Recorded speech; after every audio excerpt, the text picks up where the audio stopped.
If you Google it, you will see that it's somewhere in the southeastern part of Europe, and we have a lot of mountains, and we also have beaches. Probably not so famous as your Acapulco, but we also have beaches and some great mountains. If we talk about history of Romania from this historical and archaeological evidence, and of course linguistic survivals. I think it's close, but we are so close off the street. Yes, that's okay. Confirm that this area that we are talking about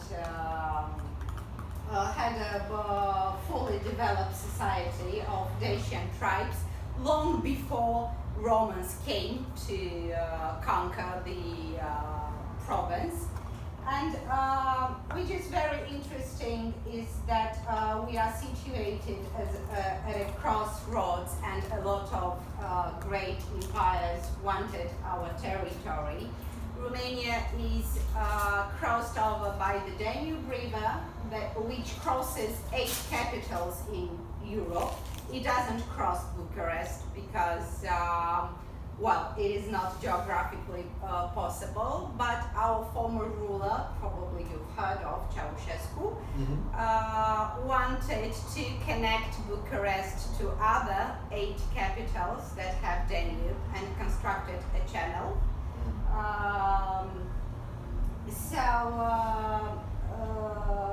We have been influenced by Romans in terms of language, and we speak Romanian, and we have been influenced by Ottoman Empire, and also in the northern part of Romania, Austro-Hungarian Empire. And there you have some traditional costumes of Romanians. Romania was occupied by Soviet troops in 1944, just after the Second World War II, and it became another Soviet republic, though it had a different political regime, and Ceausescu opposed Soviet Union in several times. That is why it is colored in green, because he was not so submissive to Moscow, and he gained a lot of popularity in 1962 when he opposed Kremlin on entering Czechoslovakia. So it was kind of different. In '89 we had a revolution and started our democratic way of being. So we took some major steps from the past. We are now part of NATO and part of the European Union state, so we are a member EU. Romania struggled a lot to adhere to the European Union. This is why the perception in our country with the Brexit and all this is very strange. We can't really understand what's happening, but the time will show us, because, well, you never know. And to present Romania in some figures from the Eurostat, you have some numbers here in order to compare it with your own country, or just to have a fully image. We kid and say that Romania resembles with the head of the pig.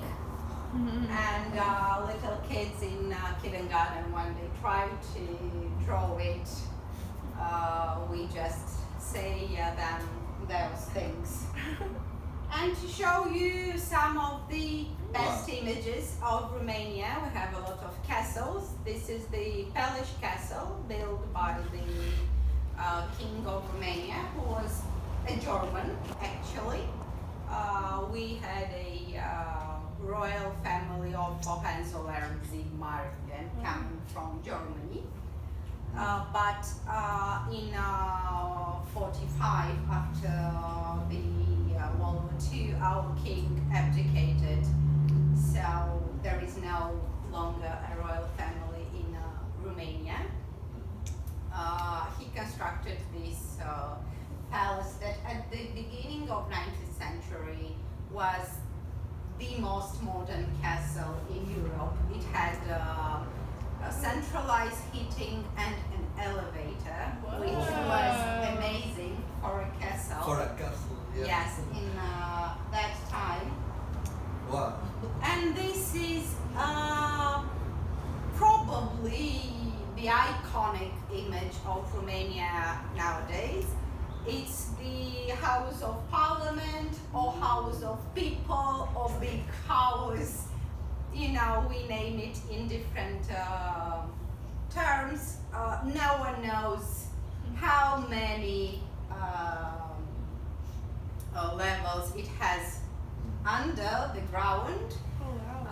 We suppose there are at least 4 or 5, and it is connected with metro line and separate tunnels. It was constructed by Nicolae Ceausescu, the former communist leader of Romania. And his main point was to gather all institutions into one place in order to have a slight traffic in the city and to have them all in one place if he needed them. It is said to be that it is the largest administrative building in the world, and they also say that there are 3 things that you can see from Moon: the Chinese wall, the Pentagon, and this building. But wow. So everything is there for government departments. Well, it is not in place yet, but the parliament sits there, the constitutional court sits there, a lot of ministries, and well, in the 80s when it was constructed, it was a big shock in the capital because they demolished hundreds of old houses and a lot of churches because it's in the middle of the city. Oh. And you know, such constructions, you may accomplish them only with a dictatorial system. You can't do this in democratic countries because you just can't vanish away families and give them places to live in order to have a spare place to build something like this. And the last one is a castle in the southern part of Romania. It is related to Hungarian history because it was constructed by Matei Corvin, their ruler, and it is named Corvin Castle or Hunyadi Castle. It is very beautiful and very well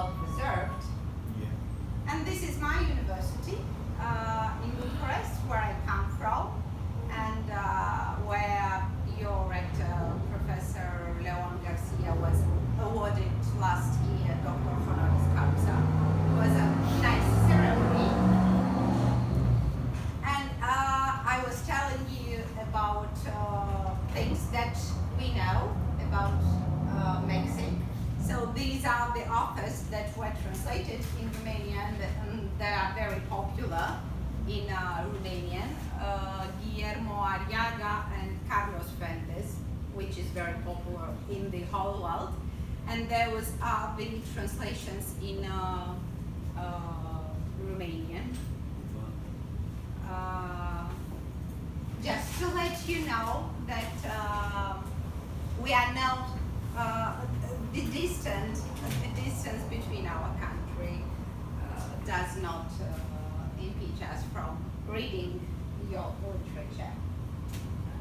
So.